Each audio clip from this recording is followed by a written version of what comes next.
welcome to another fun-filled Bears Victory Monday edition, I guess. We are live in living color right here on Sports Zone Chicago.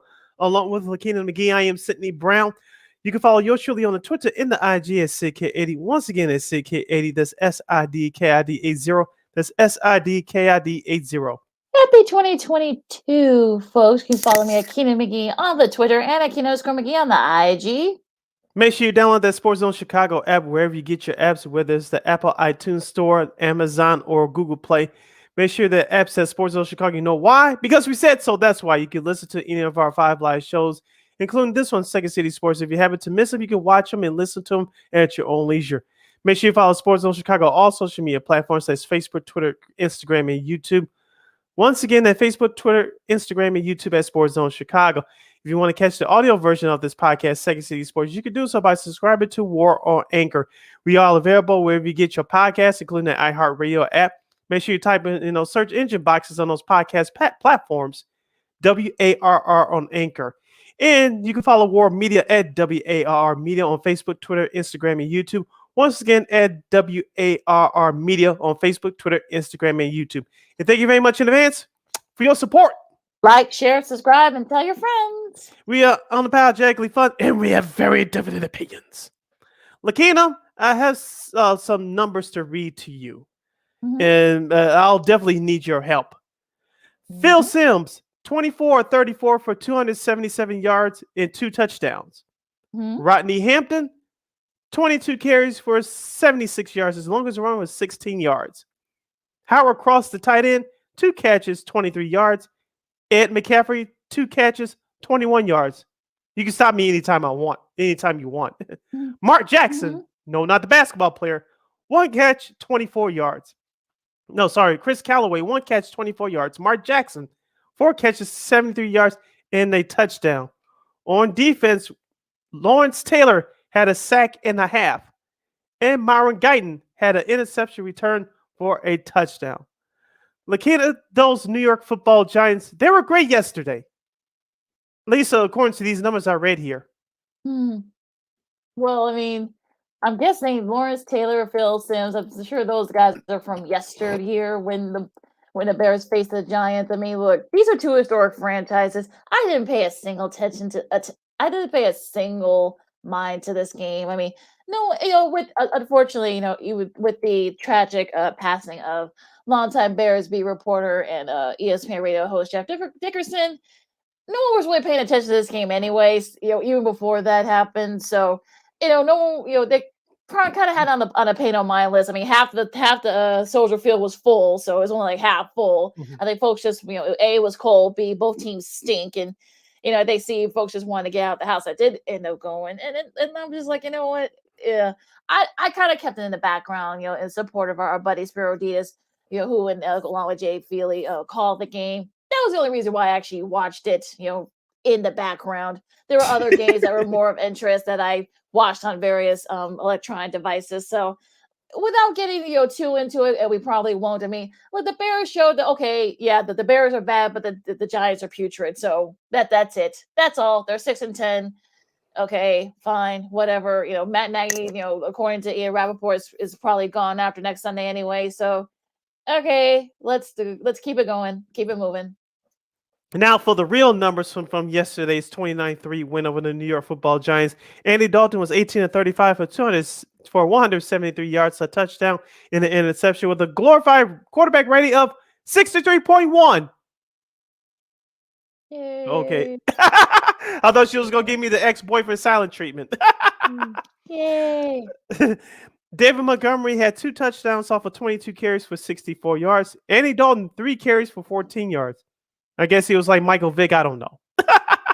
And Khalil Herbert had 2 carries for 9 yards. In the receiving department, Darnell Mooney, 7 catches for 69 yards in the first quarter score.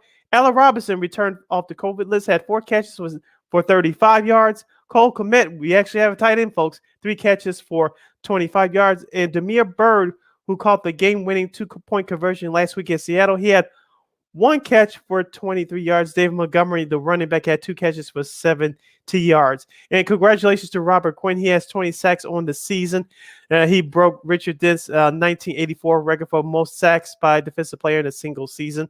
And Lakeena, I gave you the side eye last year before the season.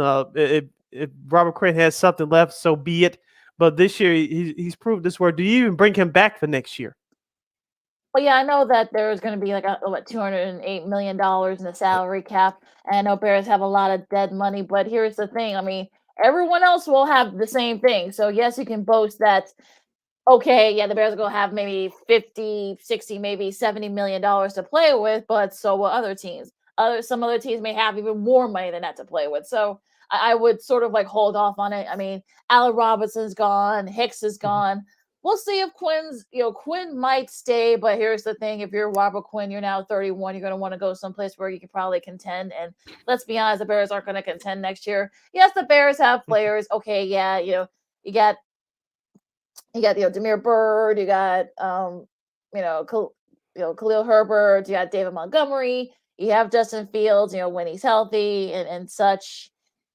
But other than that, I mean, is Khalil Mack? Would you ask for a trade if you're Khalil Mack, or do you like maybe give release? Jalen Johnson's still pretty good. So yeah, they've got some players. Tashawn Gibson had an interception yesterday. Devin Bush as well. Will Bush be back next year? It's one of those things where you say to yourself, you know what? Okay, you got the players, just maybe the right coach. If you fix your old line, maybe you might have something, but at this point of the year and at this point of the season, I think you're just kind of over it.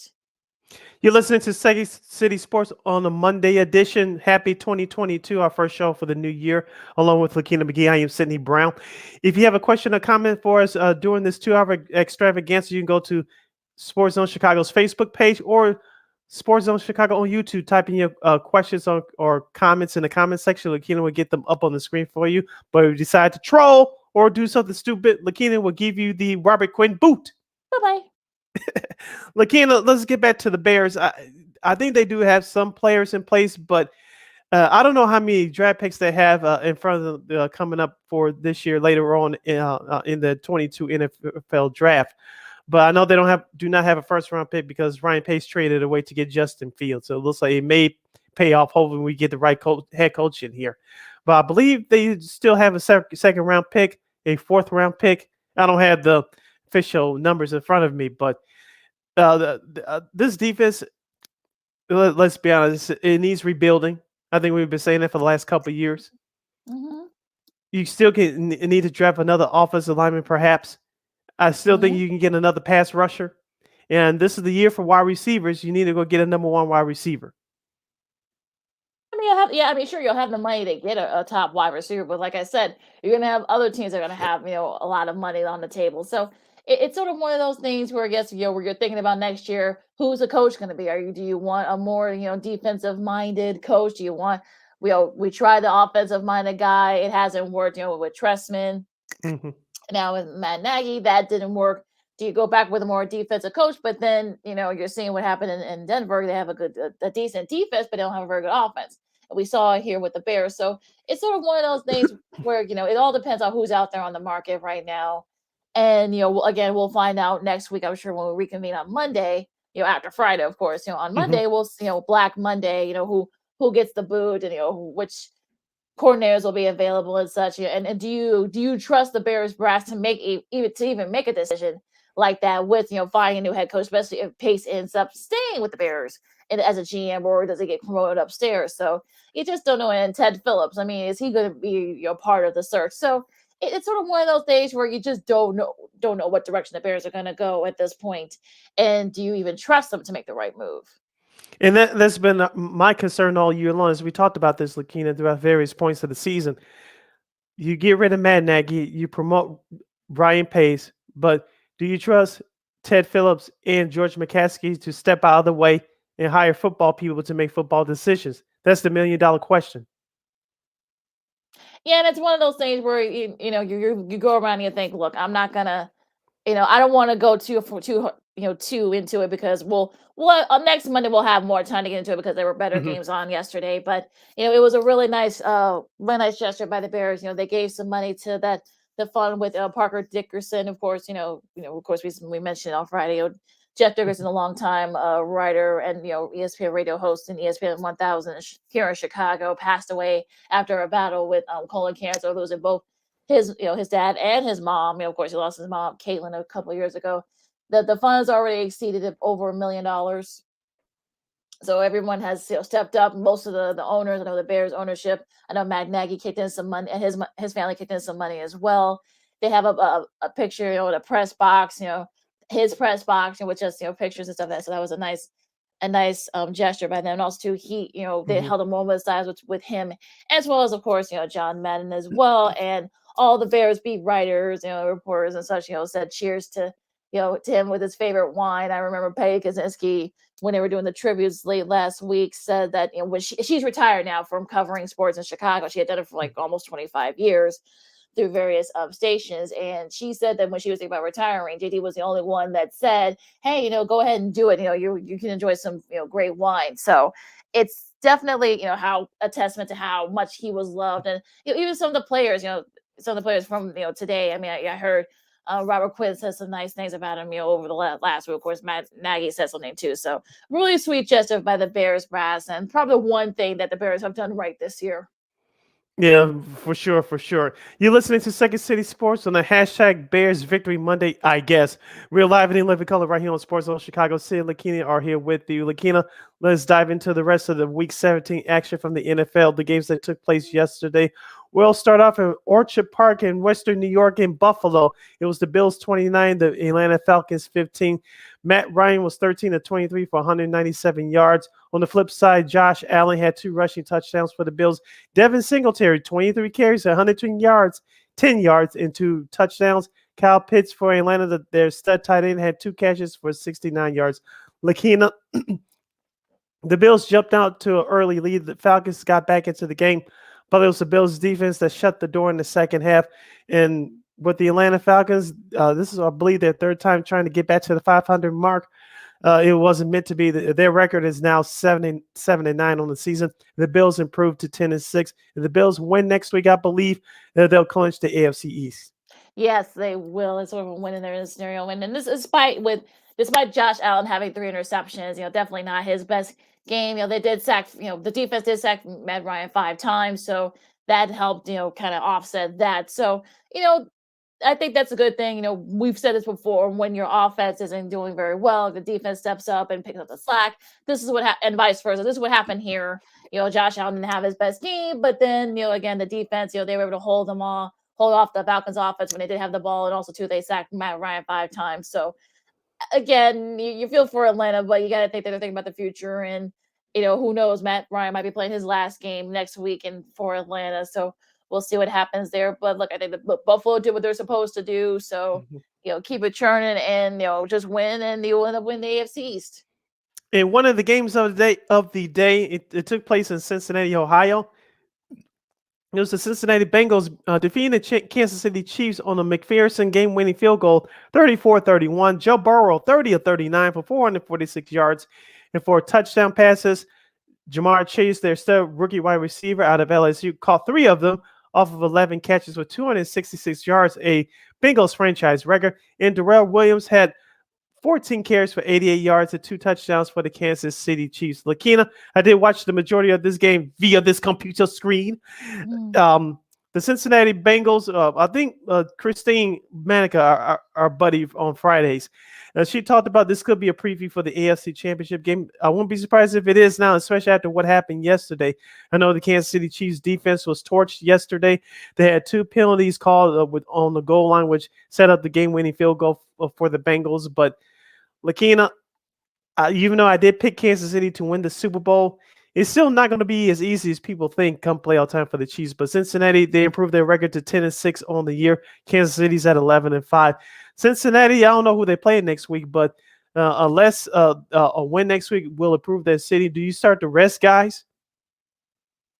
They play Cleveland next week to finish the season, so we'll see where they are. I mean, Cleveland might already be eliminated from the playoffs, tonight against Pittsburgh. So we'll see Mhm. what happens with that. And Chase, I think leaving Chase wide open, Jamar Chase wide open, not the smartest thing I would think, because a couple of those touchdown passes someone missed their assignment. Obviously, Chase is the youngest player in NFL history with 200 plus receiving yards and 3 receiving touchdowns in a single game. The only other 21-year-olds to do that all time. Jerry Butler way back in '79, also to Randy Moss, who did in '98. So pretty good company there that he joins. And so look, I mean, is Cincy ready? I mean, we'll see once they play in the playoffs. It'll all depend on who they end up playing. So it's sort of one of those things where if you're Kansas City, you still got an outside shot, but a lot has to happen in order to get the number 1 seed. You missed a chance. You had your chance. You blew it. So like I said, I don't buy the Chiefs as being the AFC representative. I just don't. I think this game, yesterday sort of showed you why. But look, they still got a shot at 1 seed. I mean, I'm not gonna, throw them to the wolves, but I think Cincy show you that look, they can play with the big boys. Let's head down to Nashville, Tennessee, as the Tennessee Titans clinched the 2021 AFC South Division title by defeating the Miami Dolphins 34-3. Tua Tagovailoa for the Dolphins was 18-38, 205 yards and an interception. Dante Foreman for the Titans had 26 carries, 132 yards and a touchdown. Clearly his best game of the season. And Mike Gesicki from Miami, their stud tight end, had 4 catches for 51 yards. Lakeena, this was an ugly game until late when Tennessee scored 17 unanswered points in the fourth quarter. Miami, they just didn't show up. Yeah, it was one of those days where it was very close. I mean, I think it was 17-3 at halftime, and the Miami still had an outside shot, but fumbles, and Tua got sacked like 3 or 4 times, and they didn't really, the Titans kind of kicked it into gear, if you will. I mean, Dante Foreman, had 132 yards and a touchdown. He's done a really good job picking up the slack with Derrick Henry being out. They have control their destiny in the AFC for the 1 seed, because their last game, next week they play Houston. They play at Houston, so we'll see where Houston's mindset is by that point. But they're the win, and they're the number 1 seed, so they actually control their own destiny with the Chiefs losing. So we'll see what happens. But I think Tennessee. Look, we said before about the Tennessee defense, they're opportunistic, so you really don't know what you're gonna get with them sometimes. But like I've always said, once you're in the dance, you have a chance. So they've got a shot. And look, will they end up being the AFC representative? Probably not. But they're gonna, if they end up winning next week. I mean, the road to be the AFC representative will go through Nashville. In another game of the day yesterday, it was the Indianapolis Colts losing at home to the Las Vegas Raiders 23-20. Derek Carr was 24-31 for 255 yards, an interception, and a touchdown. Jonathan Taylor, MVP candidate from the Indianapolis Colts, he had 20 carries for 108 yards and a touchdown. And Zay Jones for the Raiders had 8 catches for 120 yards. Lakeena, it was Las Vegas Raiders 10 points in the fourth quarter, in which sealed the victory for the Raiders. I did watch the majority of this game via this computer screen. The Carson Wentz, who was off the COVID list yesterday right before game time.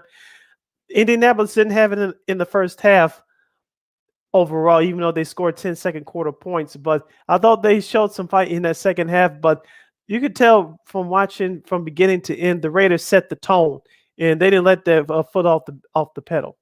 You could tell that Carson was a little bit sluggish, which happens unfortunately when it comes to COVID. But look, Derek Carr, he was able to bounce back for a couple of one was pretty bad, but a couple of interceptions, and they were able to he was able to set them up for that game-winning field goal. So the Raiders are setting up a matchup. We'll get to their opponent in a second for next week, but the Colts, I think, lost a shot at perhaps they lost their chance of controlling their own destiny. So too many playoff scenarios, so because there's so many they're tiebreakers and such. But the Colts definitely missed opportunity, but the Raiders were able to take advantage of it. Let's see if we can sneak in another game or two before the bottom of the hour break. It was the New England Patriots improving their record to 10-6 after defeating the bad Jacksonville Jaguars 50-10. That's right, a Bill Belichick team scoring 50 points in one football game. Mac Jones was 22-30 for 227 yards and 3 touchdown passes. Stevenson for the New England Patriots Ramondre Stevenson had 19 carries, 107 yards, and 2 touchdowns. And Laquan Treadwell from Chicago had 6 catches for 87 yards for Jacksonville. Trevor Lawrence did not have a great day yesterday. He had 1 touchdown pass, but he was sacked a bunch of times. New England. This could be another team like the Titans. They're not the sexiest team in terms of players on the roster, in terms of superstars, but they can give a team trouble come playoff time. Yeah, they can. I mean, if they're running, if they can run the ball well. I mean, Stevenson, remember, he was out last couple of weeks back. So, the fact that he rushed for 107 yards, also David Harris also had a couple of rushing touchdowns as well. And look, I don't want to spend too much time on this because, it's Jacksonville, and I think they're just waiting for the season to be over with. I mean, they picked off Trevor Lawrence 3 times. Okay, you scored 50 against Jacksonville. Okay, you did what you're supposed to do. Okay, moving on. Speaking of moving on, we'll sneak in one more game before the break. It was the Philadelphia Eagles clinching a playoff spot by defeating the Washington football team 2016. Taylor Heineke for the Washington football team, 27-36, 247 yards of interception. Jared Patterson for Washington had 12 carries, 57 yards in the score. Tight end Dallas Goddard for Philadelphia had 6 catches for 71 yards. Lakeena, it was the Philadelphia Eagles shutting out the Washington football team in the second half, 13-0, to get the all-important win on the road. As Philadelphia's record improves to 9-7, Washington drops to 6-10. Yeah, it's one of those things where they actually remember they actually got in via the Vikings loss. That's how they got into the playoffs. Plus their win, so we want to make sure we make that clear. But yeah, look, I think the Eagles have shown you that, hey, look, there are some players on that team. You got Jalen Hurts. They got a Dallas Goddard who didn't catch a touchdown, but definitely kept the offense off the field for the Eagles. And the running game is sort of open ended. Especially you got Hurts, of course, Jordan Howard, former Bear, is out there as well. So it's sort of like they were able to do just enough to win. Enough to win that game, but nothing was really expected for the Eagles. No one was really expecting the Eagles to do anything this year. Nick Sirianni has done a great job. Now they're going to be going back to the playoffs for the first time, I think, like 5 or 6 years. So, good for them and good for their fans. And I know I have a couple of friends who are Eagles fans. I know they're ecstatic and excited that they've been able to do this. So, good for them. And Washington, you had, multiple opportunities, slip away, and, injuries, I think, definitely caught up with them. And real quick before we break, do you think that Sirianni could be one of those candidates for head coach of the year? I think he'll definitely be in the team picture. I think he's definitely kind of like I said, nothing was expecting of them. I don't think he'll be like the 3 finals, but he'll definitely finish, like, when the full vote comes out, he'll finish in the top 5. So he'll definitely get some consideration for coach of the year for what he's done with this team. So that is all for us for this part of the half hour. But now we've got other games still, don't worry, including, some strange things happening in New York and, among other things, and a couple of games that help set up, next week's games. And also Green Bay gets number 1 seed again. Along with Sydney Brown, I'm Lakeena McGee. This is Second City Sports. And this is Sports Zone Chicago. Happy New Year, everybody. AutomotiveMap.com presents the Sports Flash, powered by the Score app on 1330 and 95.9 Sports Zone Chicago. The Chicago Bears dominated the New York Giants yesterday at home, 29-3. Darnell Mooney, 7 catches, 69 yards, and a touchdown. Andy Dalton threw for 173 yards and that touchdown in the victory. With the win, the Bears are now 6-10 on the season. On the ice, the Chicago Blackhawks were thumped in Nashville, 6-1, the final score. That game on Saturday, as the Blackhawks dropped a second straight game. Chicago is back in action tomorrow at home when they play host to the Colorado Avalanche. In the NBA tonight, the Chicago Bulls are back home. They'll host the Orlando Magic. The Bulls are 24-10. Download the Score app today. Lightning fast sports alerts so you never miss a thing. I'm John Thayer on 1330 and 95.9 Sports Zone Chicago. Liberty Mutual Insurance Company presents. And Doug. Don't you just love the smell of old books? this is a library. Sorry, ma'am. We're looking for a book titled Liberty Mutual Customizes Your Car Insurance so you only pay for what you need. I don't think we carry that, but check nonfiction. He really does devour literature. Please leave. Only pay for what you need. Liberty, liberty, liberty, liberty. You've been putting back a few, and a few becomes a few too many. For a moment, you think of calling for a ride, but nah, you live nearby. What's the worst that could happen? You get pulled over, your insurance goes up, you lose your license, you total your car, you kill someone. The results of driving drunk are tragic. That's why law enforcement is out there looking for impaired drivers to save lives. So if you think you're okay to drive after a few drinks, think again. Drive sober or get pulled over. Paid for by NHTSA.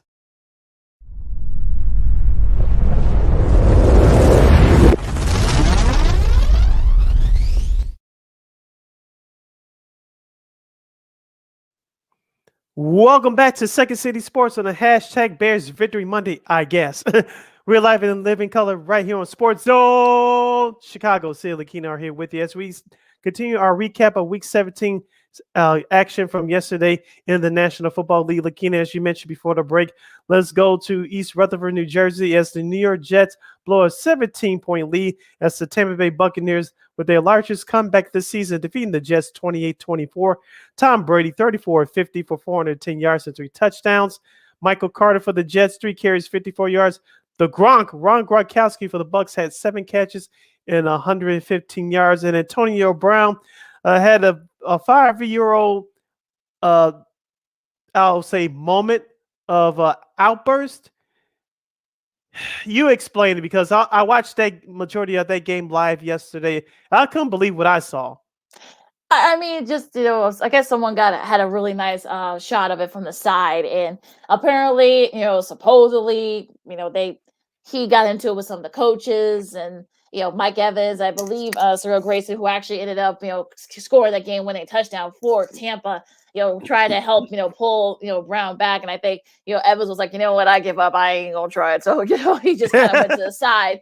And I guess, he left the field. He took off his, Brown, he took off his gear. He took off his shoulder pads and his jersey. I don't know how cold it was over in up in New Jersey, but he, kind of waved to everybody. He jogged off the field, and that was that. So, and I know that Rappaport, said that allegedly, he didn't say who he got it from. Probably got it from AB's agent. That I don't want to spend too much time on this, but yeah, apparently, his ankle's been bothering him. That's why he hadn't played the last, the first few weeks. Of course, the other stuff that happened, that's why he didn't play those last couple of weeks. That the ankle was bothering him, and Bruce Arians, I guess, just said like about an hour ago in a presser saying, no, that's not true. Like, I don't know what y'all talking about. No. He told, I said something to him, and he lost it, and that's how his tantrum, he got his tantrum come out. So I don't know. I mean, look, I said, I don't want to go too much into it. I know people want to defend AB, but it seems like this guy needs some type of psychiatric evaluation,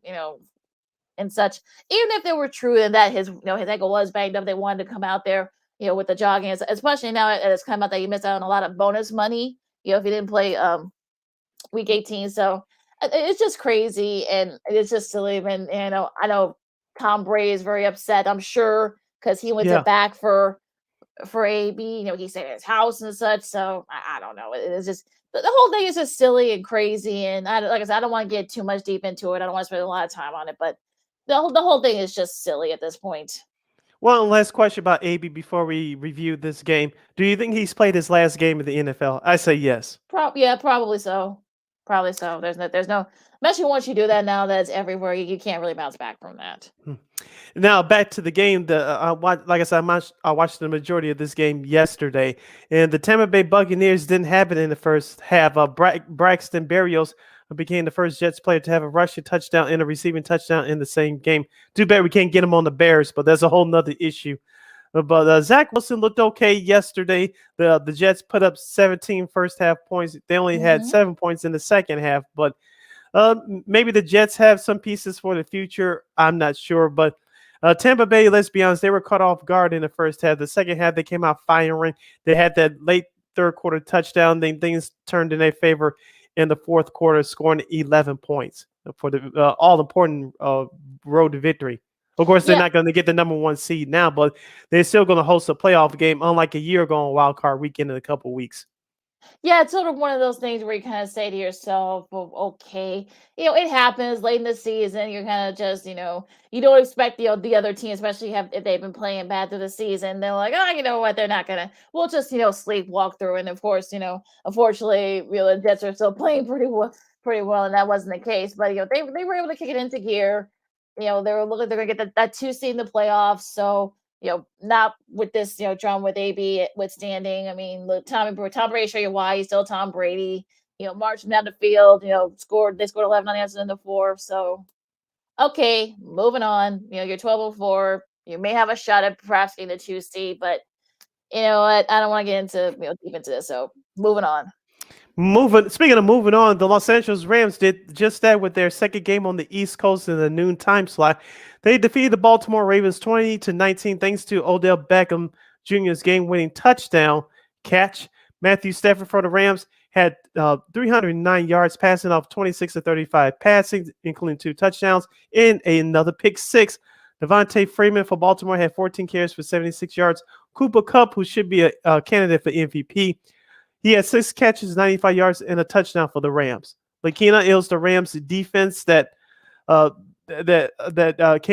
came together late, but Baltimore dominated them in the first half. But it was the Rams making the plays when they had to down the stretch. Yeah, they did, and it's sort of I kind of kept an eye on this game. I wasn't too surprised that that the Ravens kind of jumped on the Rams early, for various reasons. But again, they settled down. Stafford settled down. He was able to bounce back from those 2 interceptions, and they were able to make a play late. And of course, the defense for the Rams stepped up when they needed to, and of course, OBJ had that touchdown catch. So 2019, they end up winning it. As for Baltimore, it looks like you're 8-8 now. You have had a lot of injuries. The fact that you even were still able to stay afloat, but I think this is sort of a lost season. A lot has to happen for them. Of course, winning their game on next Sunday, but then all the things got to happen before in order for them to get a chance to make the playoffs. So, but the fact that they were able to sort of stay afloat as long as they did with all the injuries. You may have to make some changes to coaching wise, just saying, but again, the Rams are kind of like on the up and up, so that's so good for them. You're listening to Second City Sports on a hashtag Bears Victory Monday, I guess. We're live and live in color right here on Sports Zone Chicago. Sid, Lakeena here with you. You have a question or comment for us? Do any of our topics on today's show? We have less than 90 minutes left to go. You can go to Sports Zone Chicago's Facebook page or Sports Zone Chicago on YouTube. Type in your questions or comments in the comment section. Lakeena will get them up on the screen for you. Now to the late games, Lakeena. We call them the San Diego Chargers of Los Angeles on this show. They improved their record to 9-7 after beating down the Denver Broncos 34-13. Drew Lock 18-25 for 245 yards and a touchdown for Denver. Austin Eckler had a touchdown off of 17 carries for 58 yards for the Chargers. Broncos stud tight end Noah Fant 6 catches for 92 yards and a score. Yeah, and also too, Justin Herbert broke Phillip Rivers' record for the most touchdowns by our Chargers QB in a season, 35. So congrats to him, one of those 2 touchdown passes that he had. I mean, and the Chargers did what you're supposed to do. You're better than the Broncos. You thought maybe the Broncos, unfortunately injuries and also 2 other things kind of kept them from, going further, in the season. The Chargers, which sets up that big Chargers matchup against the Raiders on Sunday Night Football. So basically a win and you're in situation in that front. So that sets up for that probably should be a really great game out there in the AFC West. But, the Chargers did just have to win that game. And like I said before, it sets up that big matchup against the Raiders for that last playoff spot. So, should be a lot of fun. Again, we'll get more into it on Friday. But, it sets up for what promises to be a really great game. To Santa Clara, California, the San Francisco 49ers inch closer to clinching a playoff spot after a 23-7 win over the bad Houston Texans team. Trey Lance, my guy, 16-23 for 249 yards and 2 touchdowns. Both of them coming in the second half. Elijah Mitchell, 21 carries, 119 yards for the 49ers. Brandon Ayuk, 4 catches for 94 yards. Yeah, I mean, it was kind of a slow start. I mean, the 49ers were trailing Houston at the half. I guess Kyle Shanahan was able to kind of stick a knife, a fire under their butts. They kind of woke up and look. I think Trey Lance. I think this is his first game, starting. So we could probably tell there was some nerves. He had an interception early, but he settled down. He threw for a couple of touchdowns. Elijah Mitchell, 119 yards. He has a stud running back for them. George Kittle had a crazy, catch that kept the chains moving for them. And again, this sets up a big matchup with the Rams. I mean, basically win and they're in, for the 49ers. They control their own destiny. So, like I said, it sets up to be a really good, great week 18 matchup for next week. To Dallas, Texas, the Dallas Cowboys drop another game at home, this time to the Arizona Cardinals 25-22. Kyler Murray for the Cardinals was 26 of 38 for 263 yards and 2 touchdown passes. Chase Edmonds, 18 carries, 53 yards for the Cardinals. And Christian Kirk, 6 catches for 79 yards. Lakeena, I was watching another game we'll get to in just a moment, but just watching the highlights of this game, could it be fair? Maybe I'm wrong on this, but that first half was pretty boring, but it got interesting in that fourth quarter. Yeah, you kind of felt that they were feeling each other. Maybe I know they lost Michael Gallup for the year. The Cowboys did with their torn ACL. He scored the touchdown, but again, it was a costing one because he injured tore his ACL. Now he's done for the year. Now Kyler Murray, apparently he loves playing at AT&T Stadium. I mean, I think he's like 7-0 while there. Of course, he's now 2-0 playing with the 2-0 now in the NFL. Yep. He was 5-0 when he was in high school. He was 2-0 in college. Of course, they played the Big 12 championship game there. So he got a couple of let Oklahoma with a couple of Big 12 championships. Also, too, of course, now 2-0 in the NFL. But this definitely kind of surprised me because you thought that maybe the Cowboys, looked like they were, getting ready to, kind of try to make a chase for that 2 seed in the NFC. But, the Cardinals defense said, and look, they forced, Dak to make some overthrows and they sacked Dak, and also too they defended their receivers well. I know, I think it was Bella Baker. He was on Amari Cooper a lot, so he was a non-factor. Cooper was for the most part. He didn't have a touchdown for the most part. He wasn't really a factor. So it was one of those things where you sort of like, okay, these two teams could have very well end up playing each other again in a couple of weeks. So they might be feeling each other out now. At 11-5, the Cardinals, I think they showed that they have that killer instinct. I know there are folks that were kind of questioning, do they have it? And I think they showed that, I'm sure they heard it from a lot of folks, maybe from their own, hometown in Arizona. But I think they showed that, what? Yes, we do. Yes, we do. But they could be a dangerous team going into the playoffs. Another team trying to keep their slim playoff hopes alive. The New Orleans Saints got by the Carolina Panthers with an 18-10 victory. Taysom Hill's 27 of 38 for 222 yards and a touchdown. Chuba Hubbard, 17 carries, 55 yards, and a score for Carolina. And for the New Orleans Saints, Marquez Callaway, 6 catches for 97 yards. Lakeena, Cameron Jordan had 3.5 sacks yesterday. The Saints defense was the story here. The offense really couldn't get going against a bad Carolina team. But as I mentioned, that Saints defense stepped up to the plate, including a game-ending interception. Yeah, I know. Can't join the rest of that defense. Like I said before, they're kind of inconsistent. They play Atlanta next week. I mean, they just lost. They lost to Atlanta by 2 a few weeks back early in the season. So I'm sure the Falcons would love to play spoiler for New Orleans. I mean, it's going to be tough for them because they have to hope that San Francisco loses if they lose. So it's still it's about tiebreakers at this point. So even if San Fran loses to the Rams next week, there's a lot for them to happen ahead of them. So basically, they have to win, Atlanta next week. So, we'll see what happens next week against against the Falcons. But I think for the Saints, I'm sure there are a couple of games where they, including that Atlanta game, they wish they could take back, but they can try to get their revenge. As for this, like I said, I didn't pay too much attention to this game. I mean, it was sort of like, okay, you're both NFC South. You're both probably going to go to the playoffs. So you're like, okay, let's keep it going. Yeah, it was nice to hear Matt Millen back on Fox yesterday. I know he does the Big Ten Network games from time to time. And also, a hometown girl and White Sox fan, Sarah Kustai, was roaming the sidelines yesterday. Of course, she does the Brooklyn Nets games for the YES Network. So those are the two things that stood out to me from that game yesterday. Let's head up to Seattle, a game against two bad teams. It was the Seattle Seahawks defeating the Detroit Lions 51-29. That's right, I said it, 51-29. If you bet the over over total for this one, you're a very lucky person this morning. For the Detroit Lions, Tim Boyle was 22 or 37 for 262 yards and 2 touchdowns. Rashard Penny was the man for the Seahawks, 25 carries, 170 yards and 2 touchdown passes. Amon-Ra St. Brown for Detroit, 8 catches, 111 yards and a touchdown. Yeah, again, I don't want to spend too much time on this game because, like I said, I didn't pay too much attention to it. I watched the majority of this game. You know why. Yeah, I know why you did, but I mean, okay, Seattle jumped on in early. Russell Wilson, and probably maybe his last game at CenturyLink. Scored, threw for 4 touchdowns. Rashard Penny could be someone that, maybe a young guy that they probably build around, in the future, especially if it does end up being Russell Wilson's last game. But you beat Detroit. Okay, you're both aren't going to the playoffs. You finished strong at home. Okay.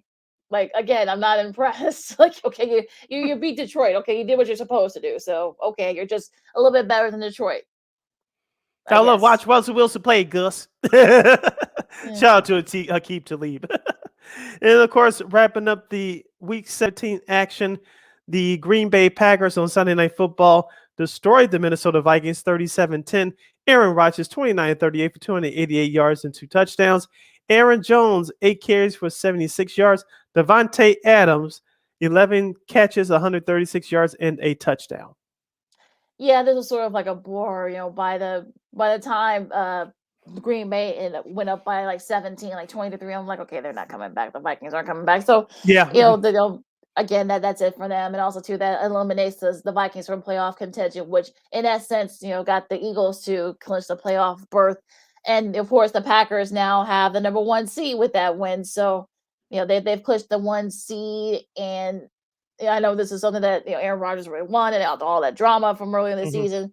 They're the first team to win 13 games in 3 straight seasons, matching only the late 60s Oakland Raiders, so in the Super Bowl era. So, again, we'll see if they can get Robert Bakhtiari back or Jair Alexander. I think Alexander did come back yesterday. We'll see if Bakhtiari could come back next week. So they'll have that bye to rest up and heal up. But the road to the Super Bowl for the NFC will go through Lambeau. So make sure you wear multiple layers. All you Los Angeles Rams and Cardinals, all you other warm weather teams. And in Week 17 will conclude tonight on Monday Night Football as the 7-8 Cleveland Browns will travel to Heinz Field to take on the 7-1 Pittsburgh Steelers. Ben Roethlisberger, 18 years in the Steelers uniform, said earlier this week that it's most likely his last home game as a Pittsburgh Steeler. We all picked Cleveland on Wednesday. Lakeena, yours truly, you and Christine. I wouldn't be surprised if Pittsburgh won tonight, but I don't think it's a slam dunk that they beat Cleveland tonight. Like I said, Cleveland doesn't have anything to play for. Pittsburgh still does. Pittsburgh will have to win tonight and next week and have almost everybody in front of them lose next week in order to qualify for the playoffs. But for Ben Roethlisberger, he should have retired about 2-3 years ago. But we all know that old saying, money talks, BS walks. But what do you expect tonight? Not much. I mean, like you said, Cleveland, I'm sure they're going to want to try to play at their best. I know Chubb, we'll see if Derek Watt can slow down Nick Chubb, and the rest of that running game. Also, too, we'll see. Maybe Big Ben will have his best performance to finish up his home career there at Heinz Field. Who knows? Also, too, the Manning brothers are back, for their season finale, their Manning cast. So we'll see if I'm sure they'll have a lot to say about Big Ben. Also, too, Baker Mayfield as well. But again, yes, like I said, Pittsburgh is really the only team that has a lot to play for now because they have to win their last 2 and hope like a whole lot of help. We won't get into it because it's very complicated. Yeah. But it's sort of like we'll see. It should be a good game. It could be one of those ugly games, like I said before, 9-6, 10-7, or those type of things. Pre-1980s football. But again, we'll see. It's gonna, like I said, it'll be an interesting matchup. These two always play each other, very close to the vest. So. We'll see. A lot could happen tonight. Yes, a lot can happen tonight. And I'm really waiting for that Manning cast. So I want to see how the Manning brothers will pay tribute to Ben Roethlisberger, because we all know that Eli Manning was part of that draft back in 2004. Of course, he was drafted by San Diego and was traded to New York Of course, for those of you that forgot about this or don't know anything about this story, go look up some documentaries on YouTube. Lakeena, before we get to another tribute that we have to do to close out this hour, who are your studs and duds from week 17 yesterday? My first studs are the Arizona Cardinals. I think they showed folks, like I said before, they showed people that they do have that killer instinct. I don't think a lot of people thought they probably weren't going to win that game against the Cowboys, but their defense, like I said, they jumped on Dak right away. They slowed them down. They did what they're supposed to. They did what they could to win that game. And like I said before, they could very well see a rematch of these two in a couple of weeks. Maybe this time over in Arizona. So we'll see what happens once everything comes out in the playoffs. But my second stud, let's see, Cincy. I mean, they showed a lot of poise, and and I'm sure Chiefs fans will say, oh, they benefit from a couple of bad penalties, okay. But they capitalized on it just to win that game. They'll clinch the AFC for the first time in a long time, in about a decade, and they're going back to the playoffs for the first time in a few years as well. So good for Cincy. And I'm gonna go off the grid here for my third stud, our buddy Jason Pfeiffer. He won our fantasy league, so congratulations to him. I'm gonna finish in the top 5, which is high for me. So I started playing fantasy. I've been playing fantasy football for about a decade and made the playoffs for the first time, and won for that. And I finished top 5 for the first time. So that's but he in a win and all. So congrats to our buddy J5, and our bonus stud. I'm trying to think who else would be worthy of a stud. But I think that's it. I mean, I don't think. Yeah, that's it. Oh well, Philly for going back to Nick Sirianni, and then the Eagles for going back to the playoffs when no one wasn't really expecting too much from them this year. My 3 studs, a given one is Jamar Chase, 266 yards, a Bengals franchise record as part of a 34-31 win over the Chiefs. Trey Lance, for me, 249 yards and 2 touchdowns. And that's a part of the 20-0 outburst in the second half for the 49ers over the Texans. Rashard Penny for Seattle will be my other stud, 25 carries, 170 yards as part of a 51-29 win over the Lions for the Seahawks. And my bonus stud, let me see, 1, 2, 3. Let me be nice, Lakeena, and I'm going to be nice and professional. David Montgomery, 2 touchdowns for the Bears. Okay, yeah, I can see that. My my duds, the Giants, you're just terrible. You're putrid. I don't know why they're bringing, I think that's obvious. I don't know why they're bringing Joe Judge back. He might have something on some of the ownership there. I don't know, but I don't know why he's even coming back. But again, that's a whole nother story. Duds, Indy. I mean, you missed a chance you had a shot to kind of put the game away against the Raiders. You couldn't. So you didn't give the ball to Jonathan Taylor more than you should have. So I'm giving y'all a dud there. And Minnesota, yeah, you're out of the playoffs. Mike Zimmer might be getting his pink slip and late card. He doesn't want to start Kellen Mond. I guess he probably knows that he's terrible. So you've got I know they've had. I know they've had injury issues. I know Kirk Cousins couldn't play because of COVID and those type of things. And, Justin Jefferson wasn't really a factor.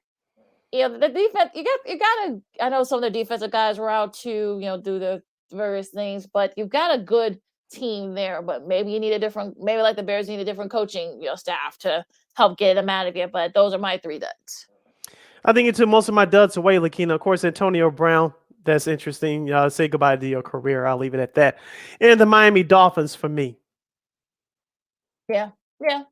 Didn't really show too much effort. They had their shot to perhaps they had their chance to make that game interesting, but they didn't. And just when you thought that, I know a lot of Dolphins says, just when you thought that they had a shot, perhaps maybe making a run at it for the playoffs, they have that performance yesterday. So yeah, I can kind of see why you have them as a dud, but yeah, they're kind of like my bonus dud. So the bonus duds are the Dolphins.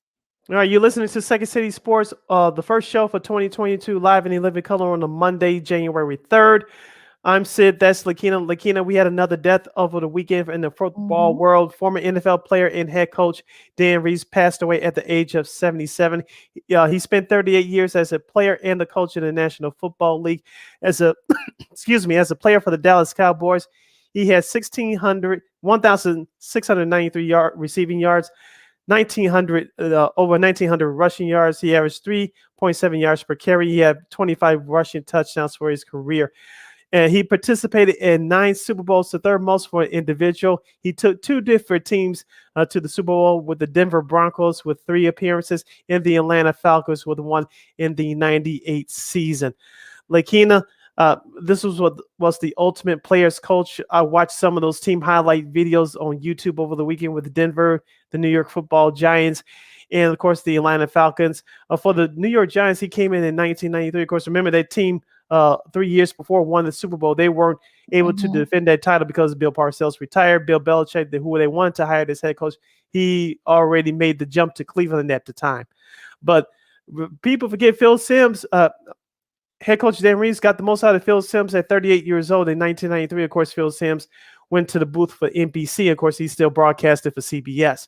But Dan Reeves was the ultimate players coach, and he got the most out of his players. So, of course, we saw what happened with the 1998 Atlanta Falcons. So, of course, he missed a couple of games due to heart complications. Of course, the Atlanta Falcons made it to the Super Bowl. We won't get to what happened the night before because that's a whole nother issue. But the Atlanta Falcons were the feel-good story in 1998 with Jamal Anderson, the Dirty Birds. They upset the Vikings in the Metrodome. In my opinion, one of the best NFC Championship games ever. And so Dan Reeves, also he was the first professional head coach for Michael Vick in 2000 when Michael Vick came into the league in 2001. Of course, Michael Vick got the starting job full time in 2002, and his career took off at that time. So, RIP to a great legend, Mr. Dan Reeves. Yeah, you get the best out of, like you said, Phil Simms, also too. John Elway posted a really nice tribute. They would, play they went the 3 Super Bowls together. Unfortunately, they were able to win any of them. I think they were like 2 times. I think they got their butts kicked, but he got the best out of him. And you saw some, we've seen other various, players and other coaches. I know Bill Parcells, said some nice things about him and a nice tribute there as well. Also to Rex Ryan as well. So he was definitely, like you said, players loved him. He was definitely a players coach. He got the best out of out of them. And look, I think he was definitely one of those guys where you wish he had, he would have won a Super Bowl. Like he said before, if you remember the Atlanta team, I know a lot of folks were cheering for the Atlanta team that year in '98 when they went to the Super Bowl, went to their first Super Bowl. So it's definitely, one of those things. He was definitely one of those coaches that probably didn't get as much recognition as he should have. He won Coach of the Year twice. And, definitely one of those guys that you felt that probably never really got his due, even though the players really loved him. So, rest in peace to probably another one of all-time greats. Not a good way to start 2022, but, he died just a few weeks short of his 78th birthday. So we didn't get a chance to make it to 78, but, rest in peace and thoughts and prayers to him and his family. Yes, like I said, peace and love to the Dan Reeves family during this difficult time. Our hearts and thoughts and prayers are with you guys. Hour number 1 in the books. Hour number 2 straight ahead as Second City Sports continues with DeMar Derozan. He's on another planet, and help is on the way for the Chicago Bulls. And plus, we'll review the college football playoff. And plus, we have other news and more fun for you guys. You listen to Second City Sports. We're live in living color. That's Lakeena. I'm Sid, and you're listening to Sports Zone Chicago. AutomotiveMap.com presents the Sports Flash, powered by the Score app on 1330 and 95.9 Sports Zone Chicago. The Chicago Bears dominated the New York Giants yesterday at home 29-3. Darnell Mooney, 7 catches, 69 yards, and a touchdown. Andy Dalton threw for 173 yards and that touchdown in the victory. With the win, the Bears are now 6-10 on the season. On the ice, the Chicago Blackhawks were thumped in Nashville 6-1, the final score. That game on Saturday as the Blackhawks dropped a second straight game. Chicago is back in action tomorrow at home when they play host to the Colorado Avalanche. In the NBA tonight, the Chicago Bulls are back home. They'll host the Orlando Magic. The Bulls are 24-10. Download the Score app today. Lightning fast sports alerts so you never miss a thing. I'm John Thayer on 1330 and 95.9 Sports Zone Chicago. Liberty Mutual Insurance Company presents. And Doug. Don't you just love the smell of old books? Shh, this is a library. Sorry, ma'am. We're looking for a book titled Liberty Mutual Customizes Your Car Insurance so you only pay for what you need. I don't think we carry that, but check nonfiction. He really does devour literature. Please leave. Only pay for what you need. Liberty, liberty, liberty, liberty. You've been putting back a few, and a few becomes a few too many. For a moment, you think of calling for a ride, but nah, you live nearby. What's the worst that could happen?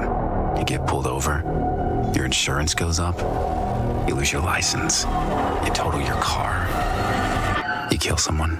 The results of driving drunk are tragic. That's why law enforcement is out there looking for impaired drivers to save lives.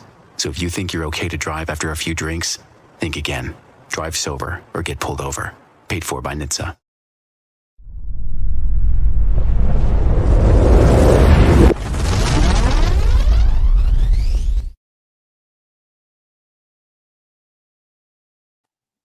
Welcome back to hour number 2 of Second City Sports on the first show of 2022 on Sports Zone Chicago. We're live in living color along with Lakeena McGee. I am Sydney Brown. You can follow yours truly on the Twitter and the IG at SidKid80. Once again, it's SidKid80, SIDKID80, SIDKID80. Follow me at Keena McGee on the Twitter and at Keena_McGee on the IG. Make sure you download the Sports Zone Chicago app. Make sure you follow Sports Zone Chicago on all social media platforms, and also follow Ward Media on all social media platforms. And if you want to contribute to today's show via a question or comment, you can do so by going to Sports Zone Chicago on Facebook or Sports Zone Chicago on YouTube. Type in your questions or comments in the comment section during our less than 60 minutes remaining in the show for today. Lakeena will get those comments and questions up on the screen for you. But if you decide to troll or do something else, Lakeena will give you the one-legged DeMar Derozan boot. Bye-bye. Speaking of the Chicago Bulls, Lakeena, as we talk Bulls in the NBA to kick off hour number 2, the 24-10 Chicago Bulls will host the Orlando Magic tonight at 7 p.m. at the United Center. The Bulls are on a current 8-game winning streak. DeMar Derozan, he's been on another planet. 2-game winners, including the one last Friday against the Indiana Pacers for a 108-106 victory, and the 120-119 victory against the Washington Wizards last Saturday. Lakeena, before we break down those 2 games, which game-winning shot for DeMar Derozan was the most impressive to you? Be honest. Well, the first one, because he didn't know there was a lot of time left, so he just threw it up there and threw up a prayer. Well, he didn't like literally threw up a prayer, but he kind of just threw it up there and hope for the best, and his prayers were answered. So I think that was. But the second one was actually still we probably say even more impressive because it was set up, and the Wizards, it had been like back and forth between those two, and as it usually is when they play, and just that one was probably could say more impressive in the sense that basketball wise the shot was a little bit better, but the fact that he's the first guy to do that back to back. Now I know some people said, okay, Larry Bird do it, but that wasn't like back to back like at night, night to night. Mm-hmm. There were actually a couple of days off, so he was able to. That's how it was, back to back. DeMar is actually the first to do it on back to back days. So again, that's the difference. So, it's definitely one of those things. Look, I think, the Nets lost to a very short-handed Clipper team over the weekend. We'll get to that in a second, but the Bulls are now the number 1 seed right now. Look, I'm not gonna freak out. I'm not gonna, they're number 1. No, okay, look, there's still a lot. We're only about a third through the season. There's still a lot of season left to be played. But I think, folks are taking notice of them. And look, I think if you're the Bulls, like you would rather be under the radar. Because all we heard was, DeMar's not gonna be a good fit for the Bulls. What are they doing? Blah blah blah. Mm-hmm. Well, it looks like they're doing just that. And look, I think Zach. You saw Zach's comments after that Wizards game, after that second buzzer beater. He said, "Wow, I mean, we got DeMar Derozan on our team, so the onus had to be on him to make a big shot. You have DeMar, you have Vooch. he's back, today, Lonzo tonight. I guess they're Lonzo Ball. You got numerous other guys that you can depend on, and Alex Caruso. I think he should be back sometime this week, and all these other players. Io has been playing very well too for the Bulls. So if you're Chris Phillips has a great job keeping everything afloat. I think Billy Donovan should be back this week. That's the rumor. So look, they's looking up for the Steelers are right there for the Bulls. Now, again, like I said, I'm not gonna say, oh, they're the best team in the East. I don't think they are. They still got a lot of things they need to prove on. Their interior defense still kind of worries me a little bit, but I think the Bulls are showing you that you better take notice. Now, to the DeMar DeRozan question first for me, it was that first shot against the Indiana Pacers. I was yelling at my TV as the shot clock was winding down, and DeRozan got that screen from Vooch. And I said, and the Pacers just decided to double team, but they backed off. And I said, can you look at the clock, get a damn shot up? Of course, no one knew that was going to go in. Of course, DeMar DeRozan threw up off the one leg and it went in. But that second one to me, against the Wizards, he faked out the first defender. Bradley Beal came over late and he hit it nothing but net in the corner. That was amazing, and people thought that he was going to do it again. That's why we like sports, Lakeena, because you never know what's going to happen from game to game. And shout out to DeMar DeRozan. And I said to a couple of people on Twitter this morning, he's the number 2 MVP candidate right now behind Steph Curry. I know people are going to say, well, see, because you're in Chicago and you show us a favoritism. I was just looking at this objectively, folks. DeMar DeRozan, and remember, he had his battle with COVID early. After he came back, he picked up right where he left up early in the season. Yeah, and he's had the really good sense. And like you said, like we talked about when he first got in pro calls, he was just look, I was just bored. Like that was the only sense he had. And he saved all his energy and he was able to come back and kind of like you said, picked up where they left off. So I think I think the league is starting to notice the Bulls and they're seeing that, hey, this is actually a pretty good Bulls team. So I think the sky's the limit for them. Look, I'm not gonna, like I said, I'm not gonna sit there and say they're the best team in the East right now. I think they're definitely right there in the top 3.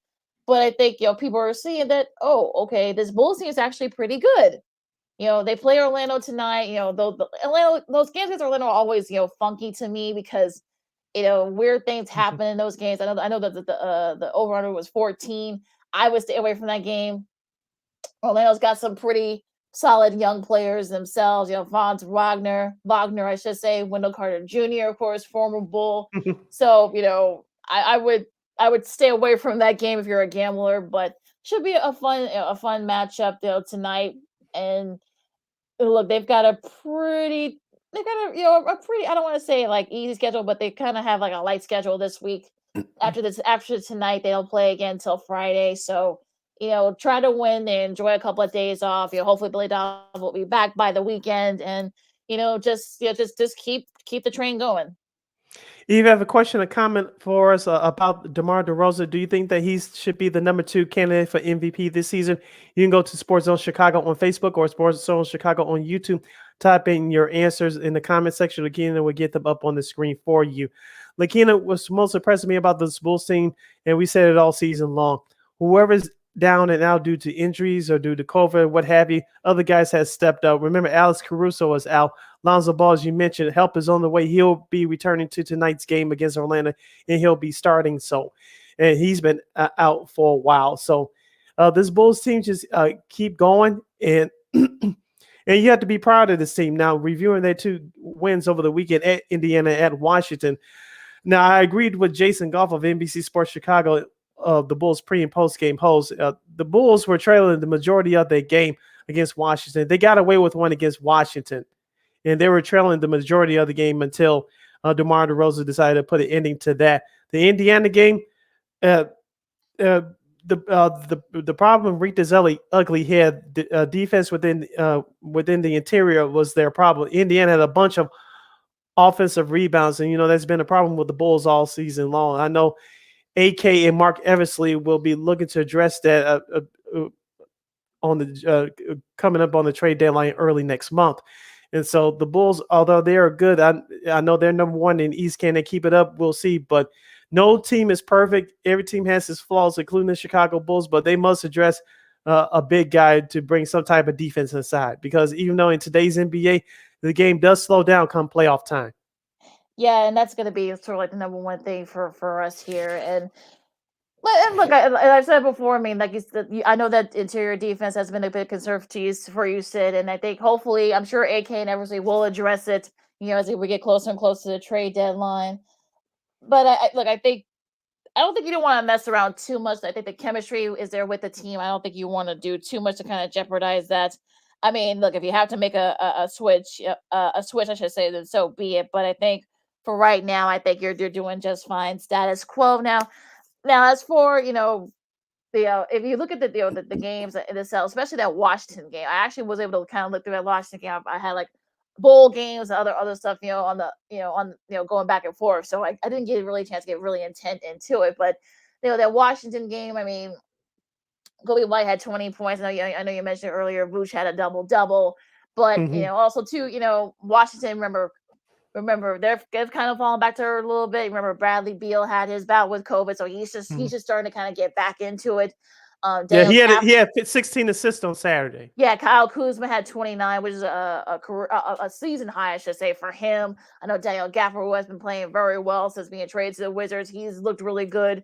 So yeah, so it's definitely one of those things where I think you almost kind of like it almost reared its head, but the good news is that they were able to kind of get back into it and sort of like kind of get back into the swing of things. So that's really good. So like I said before, this Orlando game tonight, like I said before, it could very well end up being a trap game for them, for the Bulls, I should say so. But but again, look, you do with these type of games throughout the season, so it's not too you don't really like freak out too much. So and look, the Bulls look good right now, and the best thing you do is just hopefully they win the night and they can enjoy these next couple of days. Like I said before, I think Caruso should be back. Like I said before, Coach Donovan should be back from COVID protocols. So just try to win this game against the Magic. You can enjoy the rest of the week off. Yeah, as you mentioned, this could be a trap game for the Bulls tonight, but hopefully they can come out, take care of business, and don't take on Orlando lightly. It looks like it's going to be a full house tonight at the United Center. The city's behind them, and rightfully so. So hopefully you can get this win tonight against Orlando before you play it again on Friday. Lakeena, before we move on to the best and worst of the NBA from over the weekend, looking at the Bulls schedule, Lakeena, I've been focusing on that January 21st game between the Bulls and the Bucks. Hopefully, players for both teams will be healthy. I think that you'll get a real measure of where this Bulls team is at. But the week before, they'll have revenge on their minds on January 14 when Golden State comes here to play the Bulls at the UC. And that's going to be another test as well for this Bulls team. Before we get to that, I want to say a shout out to Casey Johnson, who we've had on the show before. He did a really good job, pitching in for like the first quarter. Apparently, there was some, issues with Adam Amin, who's usually the play-by-play for the Bulls on NBC Sports Chicago. I guess there was some, issues with the testing and such. So that's why Casey Johnson had to jump in for a little bit. Stacey King's still at home, and he's better, but he's still in quarantine. So they kind of had to, he had to do the play-by-play thing. I think KC missed his call. He actually sounded really good against when for that play-by-play in that Pacers game. So but shout out to I just want to get a slight shout out to him.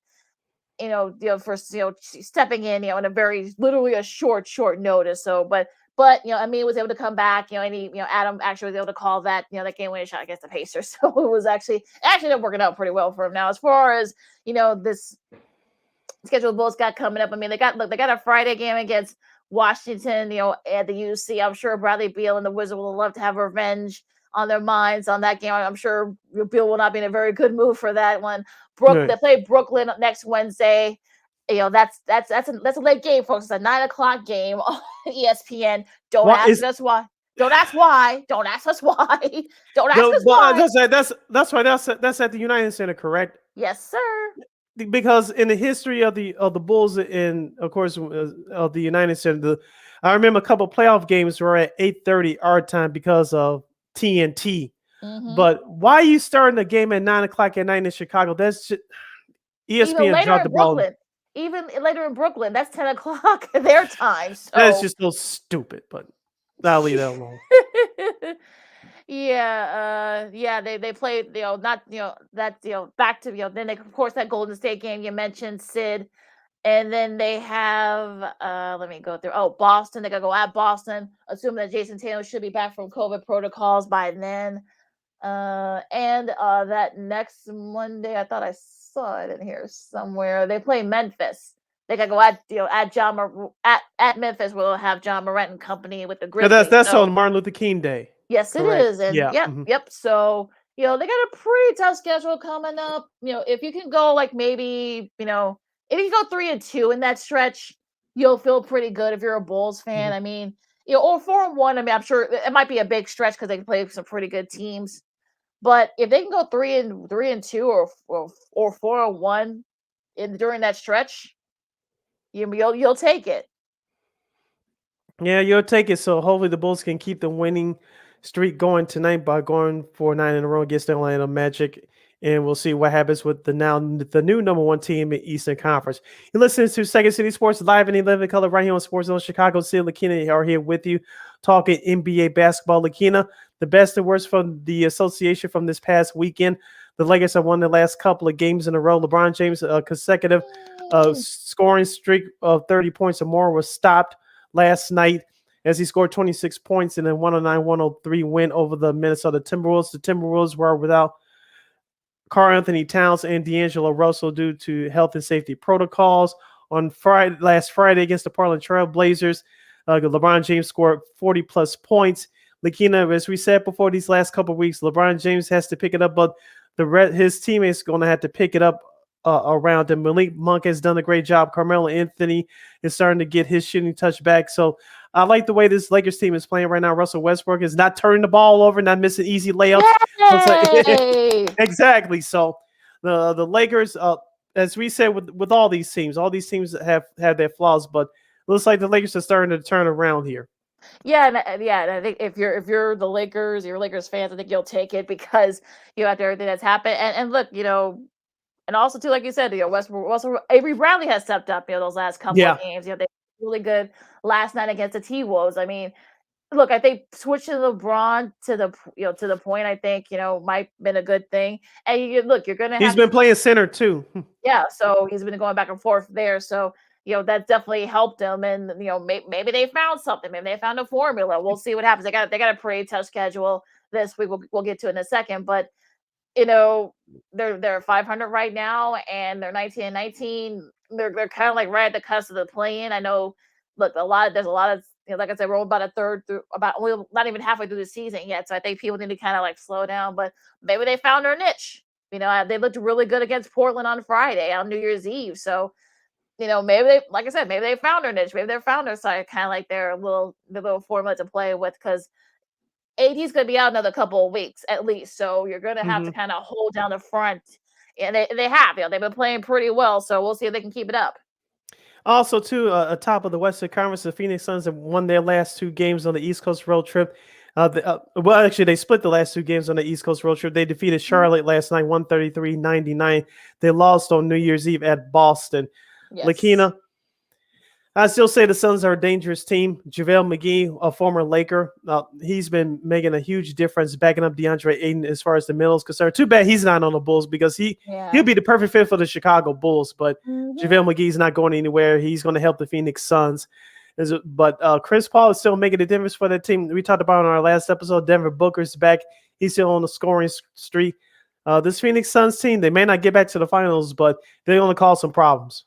Yeah, and also shout out to Booker in that early that game, that first game that second game you talked about, Sid, which is the first game from last week.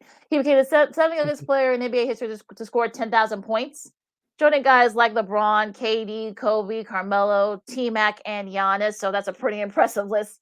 He joins LeBron and KD as the only players with 10,000 points and 803 points made before the age of 26. So that's a pretty impressive list there. And then, look, I think like we've been saying the last few weeks with Phoenix, I mean, when it wins that 16-game winning streak, they're showing you that look, they may not make the finals like you said, but they're definitely gonna be an issue for somebody in the playoffs. I mean, so we'll give them a little bit of a break there. And they looked okay against Boston. You can kind of tell that that this is the first of they're finishing up a road trip, their East Coast road trip. So they're in the middle of the East Coast road trip, so I think that might have played a part as well. They're playing very early in time, but And we'll see what happens with Phoenix, but I think they may make some moves, before the trade deadline. But it was a mixed bag for them this week. Another West Coast team that was a mixed bag. The Clippers, of course, now they're without Paul George for a few weeks. Of course, they're still without Kawhi. Mm-hmm. And they lost a tough one at Toronto, but they inexplicably won against the Brooklyn Nets, and probably one of the bigger surprises of the season so far. Again, no PD. Eric Bledsoe led the way with 27. Terrence Mann had 19, and it was sort of one of those things where if you ask Katie's comments, he was not very pleased. Despite him having 28 and Harden leading the way with 34 and a double-double, a triple-double, I should say. He had 13 assists and 12 rebounds, but it's sort of one of those things where you just weird things happen in the NBA sometimes, and that was the case in that game on Saturday against the Clippers and the Nets. And speaking of the Brooklyn Nets, breaking news from a couple of hours ago: Kyrie Irving will still be a part-time player for the Brooklyn Nets. He'll make his regular season debut this coming Wednesday at Indiana against the Pacers. Lakeena, of course, Kyrie Irving would not be in the Nets uniform if the Nets didn't have players in COVID protocols or injured. How do you expect Kyrie to play? How do you expect him to look in these first couple of games? As of right now, he's going to play road games only until the NYC vaccine mandate gets lifted. When will that be? We don't know. But as of right now, Kyrie Irving will just be available for road games. Yeah, there's a new mayor, I should say now, and Eric Adams. He just got into office, right at midnight. Midnight, yeah, I saw that. January 1st. Yeah, he actually, he did he did the pledge and stuff. But I don't think he's gonna lift it anytime soon. So he'll be waiting a while, Kyrie. I mean, and look, I don't know what's gonna happen. I know he won't be able to play here because I know that Chicago's adopted a very similar type of mandate. So. We'll see him a couple of games. We'll see how it goes, and if it kind of disrupts a lot of things, you need cohesiveness. So this might be one of those things where you're like, he may have no choice but to get a vaccine. I mean, however you feel about the vaccines, I mean that it's required in New York and in other cities. So however you feel about it, look, that's how it is, folks. So don't shoot the messenger, but. We'll see what happens, but I kind of feel like this could get resolved pretty quickly after the All-Star break. I'm not making any promises. I'm not a psychic, thankfully, but I'm just saying. But we'll see what happens. But it'll be very interesting. I know people are going to be following Brooklyn a lot. Yeah, you could be right on that. Like I said, we'll talk about that once we get closer to that. But I think Kyrie Irving is going to struggle a little bit because, like you said, the cohesiveness and the timing, that's very key to any successful team. And we all know that what Brooklyn is getting to now because of the COVID and injuries to the other players. So Kyrie, I think it's going to be a mixed bag. We'll see what happens, but I think it's going to be a mixed bag. But I think he's going to benefit in the long run. Like you said, hopefully things will get changed in time for the playoffs, which I think they will. But as of right now, it's going to be a trial by fire. Yeah, definitely going to be on the base. It might be some pressure. I think I don't think they're going to try to twist Mayor Adams's hand, but I'm sure they're going to encourage him. Like maybe you should kind of lift it maybe, or maybe like make some exceptions. But I don't know. It's way too complicated for us. We're not doctors, we're not politicians. We're not going to try to play one here on the show, but we're not going to get into it. So. Okay, just a few minutes before we go to break, Sid, let's go through these games for this week. We'll start with tonight's game. Speaking of Brooklyn, they host Memphis, John Morant and the gangs, with the Grizz. That's the first game of that NBA TV doubleheader. Of course, before that, you got Washington and Charlotte. Washington hoping to bounce back from their loss to the Bulls. And Philadelphia, who had a couple of big wins over the weekend. They play Houston. Yeah, what's going on with the Rockets? Christian Wood, I forgot who else was the other knucklehead throwing stuff. Throwing stuff at John Lucas, the assistant coach. Oh my. Yeah, Kevin Porter Jr., who's unfortunately has had a history of this. So there's Houston, we have a problem, folks. Yeah, as I used to say on our radio show, how dumb can you be? I'll leave it at that. Continuing with our schedule for tonight's game, of course, the Magic at the Bulls at 7 o'clock from the United Center. The Pistons and the Bucks will do battle for Milwaukee. That's at 7 o'clock. Utah and New Orleans to take on the Pelicans at 7. The Jazz were trying to rebound from that heartbreaking loss against Golden State at home last Saturday. The Nuggets at the Mavericks will do battle in Dallas at 7:30. The Mavericks have won their last 2 games, so hopefully Jason Kidd will build on this momentum. The Nuggets are currently 2 games over the 500 mark. The Miami Heat, who lost to the Sacramento Kings on Sunday, they'll face the Warriors tonight, and that's the second game of the NBA TV doubleheader at 9 o'clock. And wrapping up tonight's schedule, Atlanta at Portland.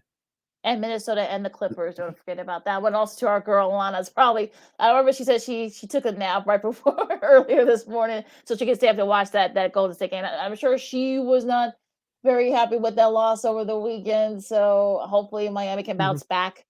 All right, tomorrow's games, some good ones here. You got Tuesday. Memphis and Cleveland. Oh, the Rubio's out, so Cleveland might fall back to earth a little bit. And they just picked up Rondo as well. Yeah, strange trade, with Denzel. So we'll see. Maybe he can kind of be that leader.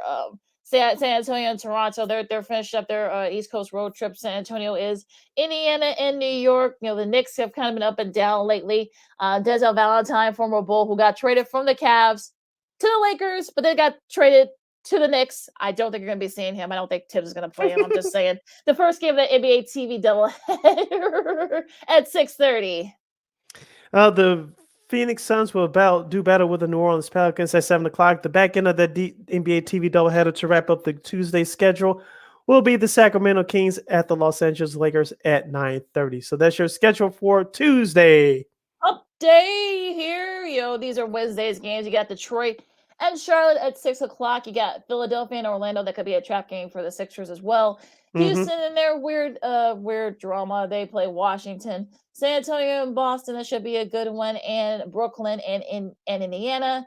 That's Kyrie's debut. Yeah, so you'll be seeing Kyrie in that game because Indiana doesn't have those type of protocols and such. So you will be seeing him in that game. And the first game of the ESPN doubleheader, Golden State and Dallas at 6:30 on ESPN. And continuing with the Wednesday schedule, Toronto and Milwaukee at 7 o'clock. OKC, the Thunder will visit Minnesota to take on the Timberwolves at 7. And the back end of the ESPN doubleheader for Wednesday, Utah at Denver at 9 o'clock. The Heat are at the Trailblazers at 9 o'clock, followed by the Hawks and the Kings. Just want to give a quick shout out to OKC guard Josh Giddey. He is the youngest player, only 19, to lead the league in points, rebounds, and assists. The only other player to do that as a teenager is Luka. We'll see if he ends up winning Rookie of the Year. He's definitely the leader in the clubhouse, and now we'll see if he can keep it up. Probably one of the few bright spots for OKC, I think, besides Shad Giddey-Alexander. I think he's still in protocols. He should be back for this game on Wednesday against Minnesota, but we'll see. Also, the Miami-Portland game, that should be a lot of fun. Jimmy Butler against Dame Dollar, Damian Lillard, that should be a fun one too. A little surprised that game's not on ESPN, but Utah and Denver, that they're definitely deserving that spot. But anyway, on Thursday you got the first game of the TNT doubleheader. They're back on Thursdays, yay! No more NFL to compete with on Thursday nights. But a good one here. You got Boston and New York. That should be a fun one. Detroit and Memphis at 7 o'clock. The Warriors and the Pelicans will do battle at 7 o'clock. And then the back end of that doubleheader for TNT on Thursday at 9 o'clock will be the Los Angeles Clippers at the Phoenix Suns. And so that's your schedule for Thursday. So those are the games for this week in the National Basketball Association. All right. So we'll wrap up our NBA talk for today. But again, we'll talk more about, of course, on Friday. Now, after this last break, we'll be talking college football playoffs. Oh God! But other bowl games actually were able to pick up the slack. So don't worry. And also too, maybe some college hoops news with teams slowly starting to get back on track after a lot were on pause, been on pause these last few weeks, and other stuff too. I'm sure Sid will have some sports media news. Sid will have coming up. So we'll be wrapping things up here in a little bit, along with Sid on Lakeena and Second City Sports on Sports Zone Chicago, and we'll see you once again in a bit. AutomotiveMap.com presents the Sports Flash, powered by the Score app on 1330 and 95.9 Sports Zone Chicago. The Chicago Bears dominated the New York Giants yesterday at home 29-3. Darnell Mooney, 7 catches, 69 yards and a touchdown. Andy Dalton threw for 173 yards and that touchdown. in the victory. With the win, the Bears are now 6-10 on the season. On the ice, the Chicago Blackhawks were thumped in Nashville 6-1, the final score. That game on Saturday as the Blackhawks dropped a second straight game. Chicago is back in action tomorrow at home when they play host to the Colorado Avalanche. In the NBA tonight, the Chicago Bulls are back home. They'll host the Orlando Magic. The Bulls are 24-10. Download the Score app today. Lightning fast sports alerts so you never miss a thing. I'm John Thayer on 1330 and 95.9 Sports Zone Chicago. Liberty Mutual Insurance Company presents. And Doug. Don't you just love the smell of old books? Shh, this is a library. Sorry, ma'am. We're looking for a book titled Liberty Mutual Customizes Your Car Insurance so you only pay for what you need. I don't think we carry that, but check nonfiction. He really does devour literature. Please leave. Only pay for what you need. Liberty, liberty, liberty, liberty. You've been putting back a few, and a few becomes a few too many. For a moment, you think of calling for a ride, but nah, you live nearby. What's the worst that could happen? You get pulled over, your insurance goes up, you lose your license, you total your car, you kill someone. The results of driving drunk are tragic. That's why law enforcement is out there looking for impaired drivers to save lives. So if you think you're okay to drive after a few drinks, think again. Drive sober or get pulled over. Paid for by NHTSA.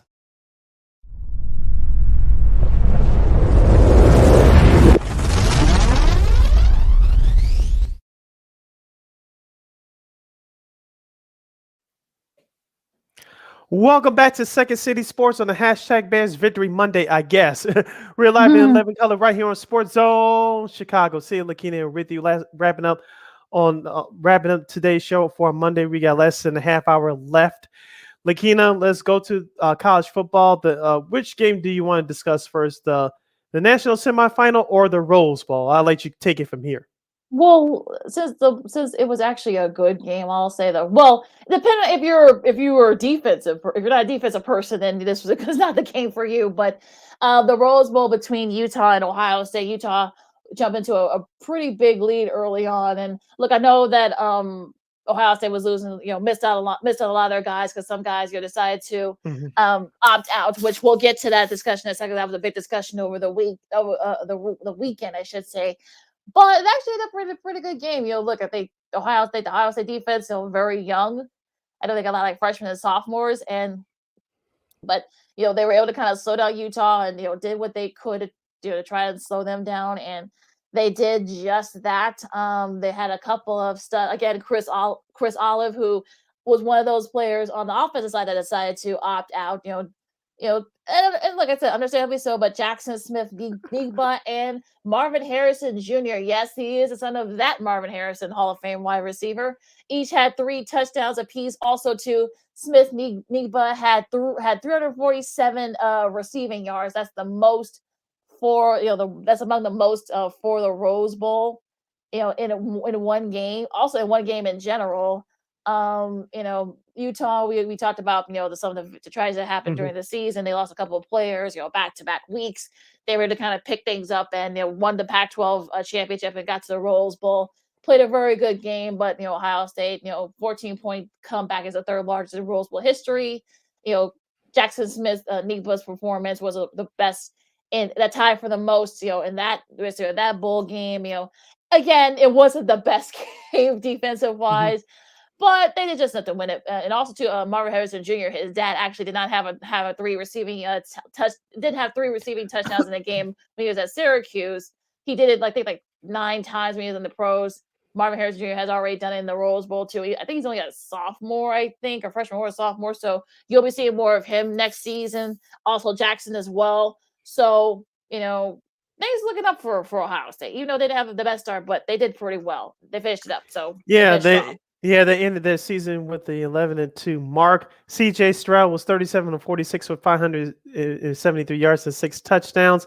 Jackson Smith had 15 catches for 347 yards and 3 big touchdowns. You mentioned, Lakeena, offense was the name of the game for Ohio State. Utah did their best to keep up. They just couldn't get that critical turnover when they need it. Right.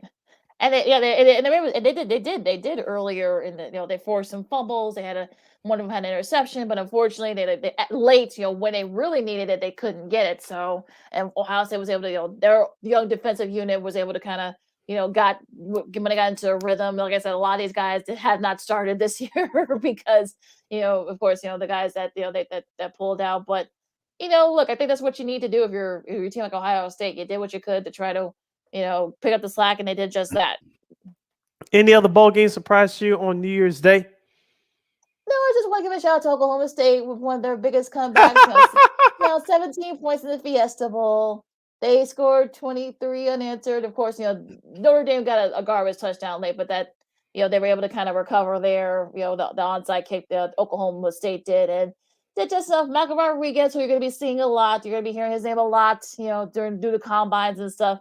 Let the Cowboys with 8. He's an All-American too, linebacker. So you guys gonna be hearing that name a lot. Like I said, Spencer Sanders, 4 touchdowns. He had a fumble that got Notre Dame back in it, kind of, but they were able to the defense were able to kind of pick up the slack there. He threw for 371 yards and rushed for 125. And you'll see him. He'll only get better. He's only a sophomore, so he's gonna get better and better. He'll be back next year.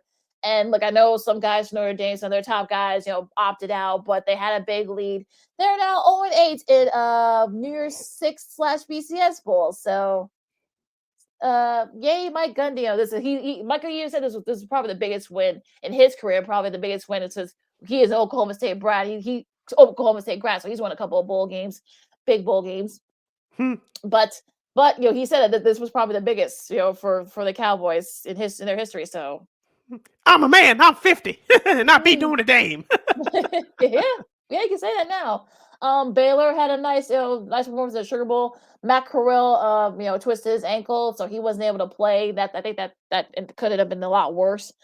But Baylor had their best showing in a bowl game. In the Sugar Bowl, I should say. And this is our first Sugar Bowl game in over 50 years, and you gotta give props to that coaching staff of Baylor, because they, after everything that happened in that program a few years back with Art Briles and everything else, but David Aranda has come in from LSU. He was one of the top quarters from LSU, came in, has turned that program around really quick. The guys are buying in. They could be a favorite next year in the Big 12, especially when Oklahoma and Texas leave in a couple of years. Yeah. But that was a nice showing by them. Kentucky had a good showing too, a nice comebacker against Iowa.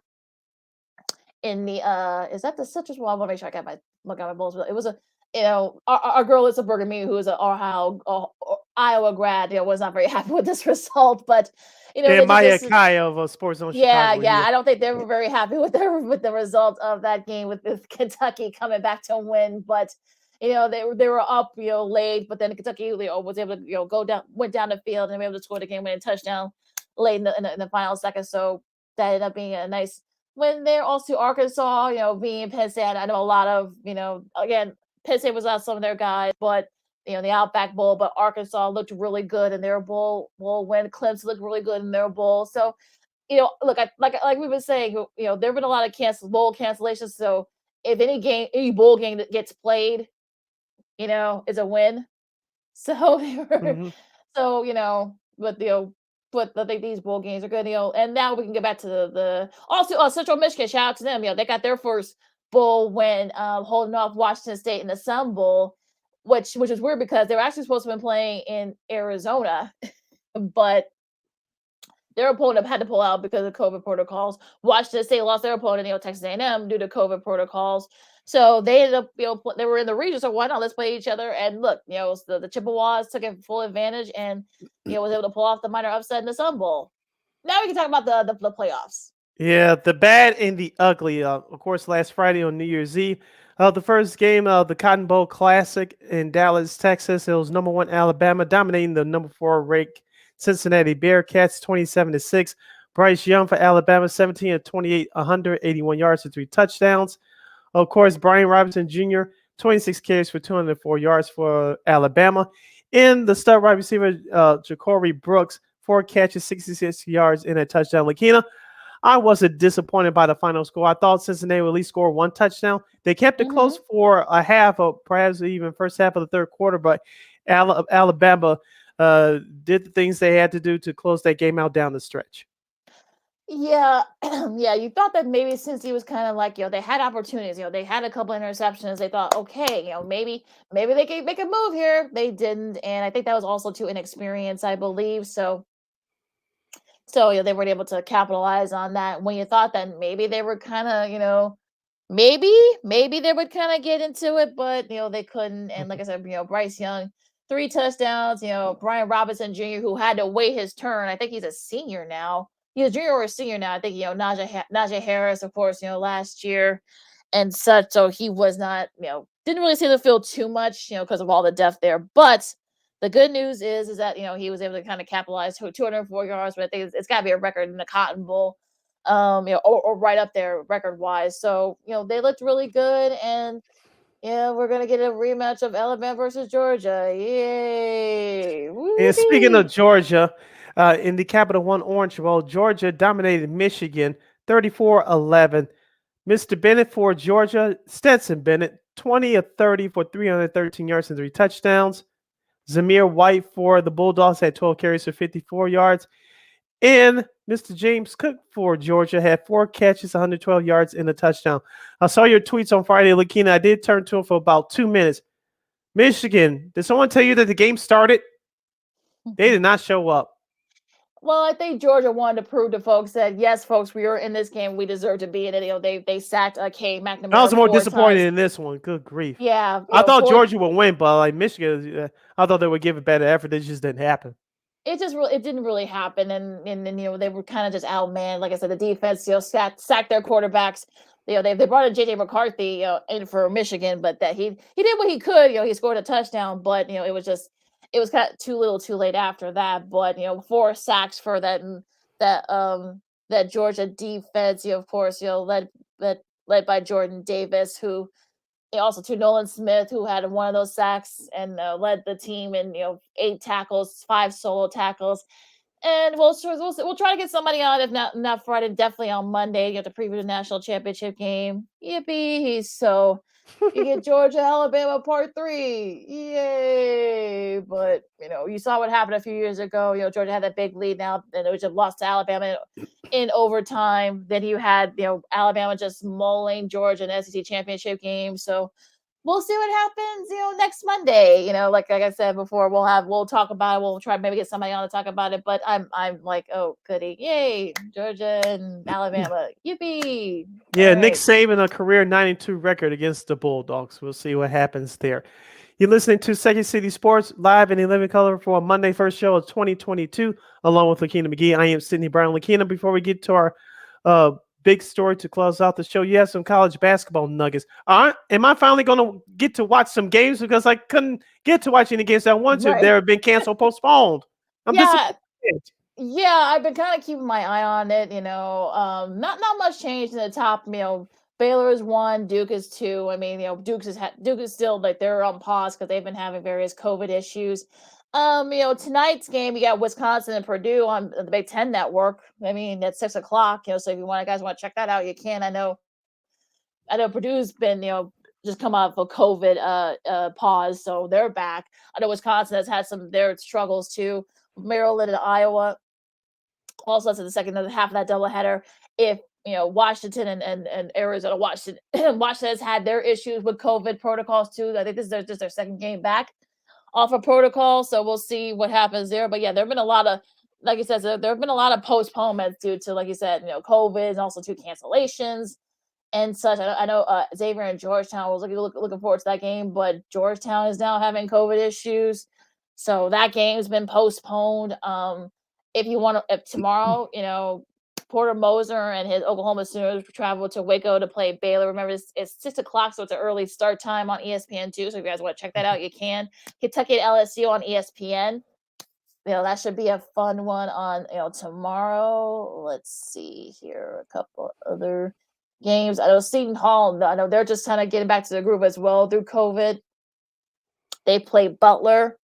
Kansas and Oklahoma State. That's second half of that ESPN2 doubleheader. Also Providence and Marquette. That's an FS1 game. So there's definitely So slowly, I know folks have said, well, I know that NCAA has said, well, you know what? We'll still play the tournament as scheduled, both the men's and the women's. Yeah, get back to them in about a month, because I'm sure there's going to be, especially once these students get back on campus, there's going to be a lot of issues. So get back to them in about a month. So there's definitely be some pushback. I know I heard David Kaplan and Jonathan say, well, they can play 3 and 7 games. They're young. That doesn't make a difference. They say, oh, well, they've had a timeout. No, that's like, if you're in a rhythm, especially if you had COVID, if you're in a rhythm, it's going to take you a couple of games to kind of get back into it. So you may have to move the tournament back a couple of weeks. I know they don't want to do that because it's NCAA, but you'll probably make more money, and you'll probably be better off postponing it than having these teams sort of like, kind of like drag themselves and then playing these games. So I don't want to hear that, well, they're young, they can handle it. No, they can't. Don't do that. Stop it. Then I almost got to go on a rant. I know DePaul's been having issues. I know they lost a couple of games in a row in conference play because they just getting back into it too. I'm not getting up on this yet. Our buddy Dave Curtis for WBBM Radio doesn't want us to, so I'm gonna, for his sake, I'm gonna do him a favor and not give up on them just yet. But cut these guys some slack, okay? Yeah, we talked about it before, Lakeena, about a month or so ago. If you don't have enough games to play, enough to qualify to play in the NCAA tournament, will they make special rules, or will they push it back a week or two? So, like you said, about another month or so, when those conference tournaments start, we'll see what happens. Also, I actually do want to give a shout out to the Missouri women's hoops team. They upset Don Staley, South Carolina Gamecocks last week. Now they've been shorthanded too because of COVID, and COVID. They were shorthanded. They lost a couple of players. They didn't go on pause because they still had enough bodies. Shout out to Robin Pringleton and the rest of the Lady Tigers. They were able to pull off the big upset there. So despite them being shorthanded, so good for them. Yeah, congratulations to them. You're listening to Second City Sports right here on Sports Zone Chicago. We're live and in living color. Sid, Lakeena here with you. Lakeena, I want to end today's show with this story, courtesy of our good friends at Awful Announcing. New Jersey Mayor reveals Harold Reynolds is talking to MLB officials about a game at historic Negro League Stadium. Mm-hmm. Hinchcliffe Stadium in Paterson, New Jersey could be the site of an MLB game if Harold Reynolds had it his way. Continuing.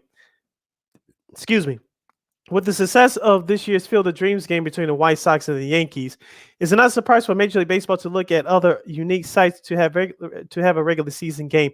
If MLB Network analyst Harold Reynolds had it his way, the next special game would take place at one of the few permanent Negro League stadiums that is still standing. Reynolds already expressed his desire to have the game at Hinchcliffe Stadium in Paterson, New Jersey, around the time of the Field of Dreams game.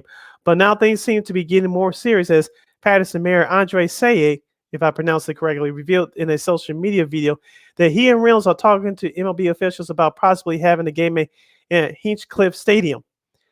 Hinchcliffe Stadium is the middle of a $94 million renovation project for the stadium and the surrounding area. Designated as a historic landmark, Hinchcliffe Stadium has been closed and abandoned for more than 2 decades and was recently profiled in the Peacock series Lost Speedways due to its use of a racetrack in the first half of the 20th century. For baseball, the New York Black Yankees and the New York Cubans played in Paterson is a Negro League stadium that hasn't been demolished. And that's why people like Reynolds feel that like it's important to have an MLB game there. Sure, renovations will need to be complete before a game can be played there. But if there's a game in Hinchcliffe, it would be a great opportunity for people to learn about the Negro Leagues and its important contribution to modern day baseball. Lakeena, assuming that the renovations get done on time, especially during this era of COVID, this is a slam dunk for baseball. Yeah, Andre Savig, who's the mayor, like you said, the mayor of New York, and look, I feel like I know Harold Reynolds has been pushing this, the last couple of years now. They have their own issues. MLB does, get your labor thing happening. So before we even talk about doing something like this, I mean, this would be great. I mean, look, Negro leagues, unfortunately, are just now getting their due, and with baseball, and of course, Jackie Robinson Day, and also too some of the teams who have had of course the Kansas City Monarchs among others, New York Black Yankees. So this is a really nice concept that they're trying to make. So if they can do it, You're not going to be able to duplicate the Field of Dreams game, that great moment between the White Sox and the Yankees last summer. You're not going to be able to do that. So it's for other avenues. You're going to need more people to come in, and perhaps maybe do this in Patterson, New Jersey, which was one of the first Negro League teams to form. So again, we'll see. But like I said before, you're not going to be able to do anything unless you get your labor strife, Hmm. settled. You're not going to be able to do anything. And unfortunately, there are no talks right now between the labor and the owners. So that's a whole nother issue. But again, it probably will not be till next year if if and Hmm. when this does get finalized and this does happen. But get your house in order first with the MLB and the players union before you even talk about something like this. Yeah, I'm not surprised that MLB had. I saw that headline this morning as well. That there's no scheduled talk soon, but if they want the season to start on time, they'll have to schedule means at least toward the end of this month or the beginning of next month because you're getting close to spring training. Players they don't want even though they don't get paid to the start of the season. Spring training is important to every baseball team. You build camaraderie, you build daily habits, and you get into a routine. If that's missing, there's going to be a problem. Mhm.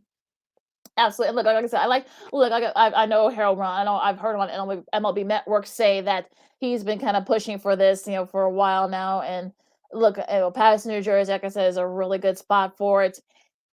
But again, like I said, I mean, you're not going to be able to do anything or settle anything until you get your house in order with your labor agreements. And spring training starts in about 6 weeks. It's Yeah, supposed to start in 6 weeks. So yeah. As if of you right can't get now. your house, yeah, if unless you get your house together, all this stuff that you want to do and try to do, it's gonna be moved. You're gonna have to push everything back. So figure it out.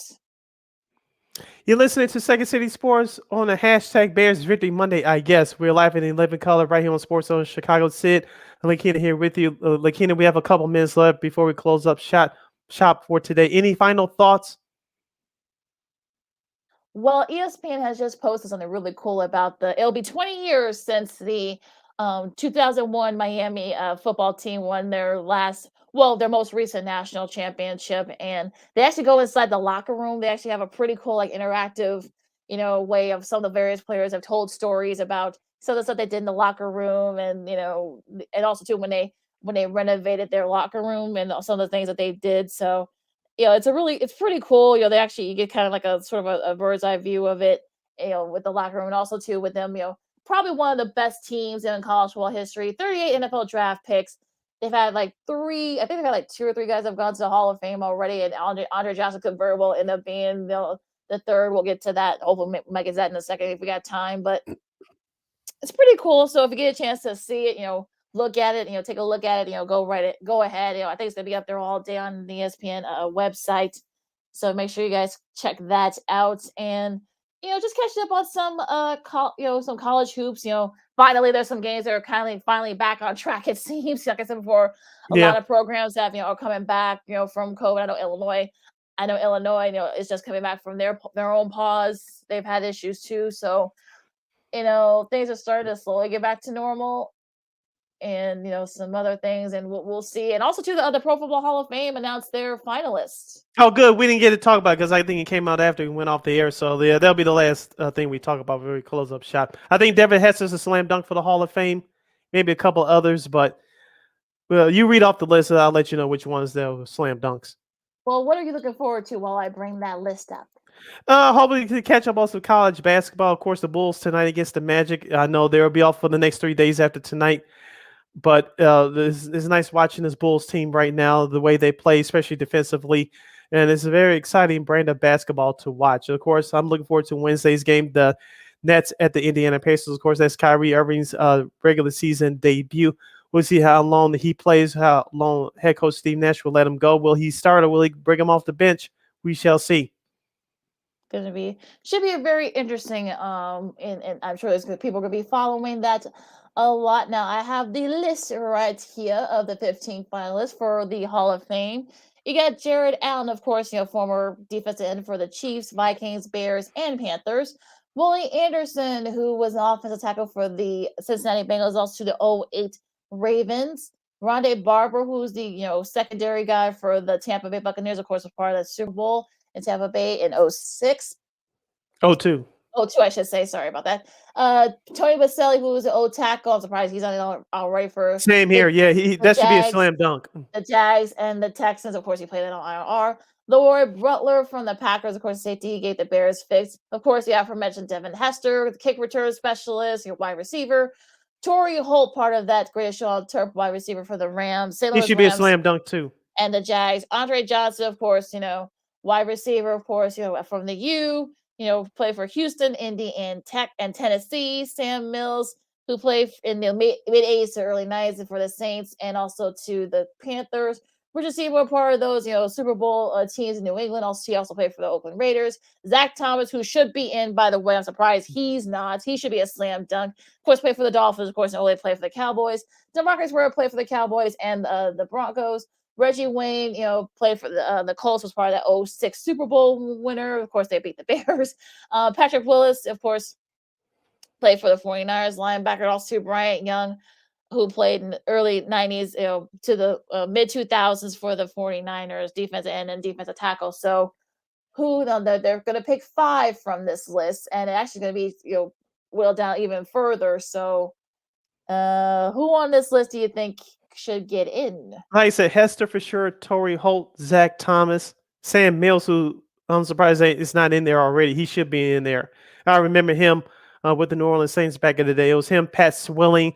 Those were some great defenses back in the late 80s, early 90s.